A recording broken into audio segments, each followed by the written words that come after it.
भारत का वह ज्ञान मंदिर जिसे आग में झोंक दिया गया। क्या आप जानते हैं, दुनिया का पहला विश्वविद्यालय जो भारत में था वो थी नालंदा यूनिवर्सिटी। एक ऐसा स्थान जहां ज्ञान नदियों की तरह बहता था, जहां छात्र दूर दूर देशों से सिर्फ सीखने के लिए आते थे। नालंदा जिसका अर्थ ही था जो ज्ञान देने से कभी न थके। इस महान विश्वविद्यालय की स्थापना गुप्त सम्राट कुमार गुप्त प्रथम ने 5वीं शताब्दी में की थी। कहते हैं कि अपने स्वर्ण युग में यहाँ 10,000 छात्र और 2,000 आचार्य रहते थे। ये दुनिया का पहला रेजिडेंशियल यूनिवर्सिटी कैंपस था, जहाँ छात्र और शिक्षक दोनों विश्वविद्यालय के अंदर ही रहते थे। यहाँ गणित, ज्योतिष, चिकित्सा, साहित्य, दर्शन, तर्कशास्त्र और बौद्ध धर्म की शिक्षा दी जाती थी। नालंदा की लाइब्रेरियाँ, जिन्हें ज्ञान का सागर भी कहा जाता था, इनमें 3 इमारतें थी, रत्न सागर, रत्नोदधि और रत्नरंजका। यहाँ इतने ग्रंथ थे कि जब इन्हें जलाया गया तो कहा जाता है कि वे लगातार 3 महीने तक जलती रहीं।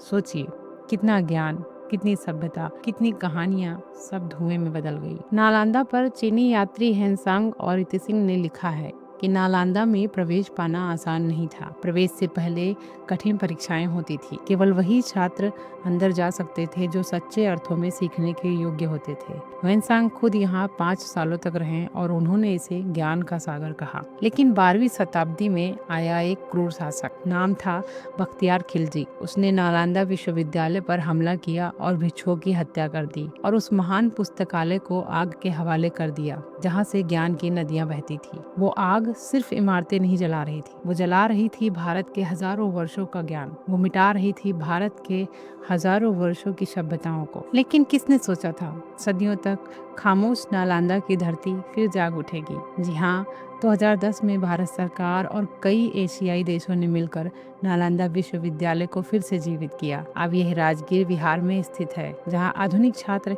एक बार फिर नालंदा की परंपरा को आगे बढ़ा रहे हैं। नालंदा जो सिर्फ एक विश्वविद्यालय नहीं था, वह भारत की आत्मा थी, जो यह बताती है कि ज्ञान कभी सीमाओं में नहीं बनता। यह आग से जल सकता है, लेकिन इसकी रोशनी कभी नहीं बुझ सकती। नालंदा आज भी गर्व से कहता है, ज्ञान ही वो दीपक है जो अंधेरे को मिटा सकता है।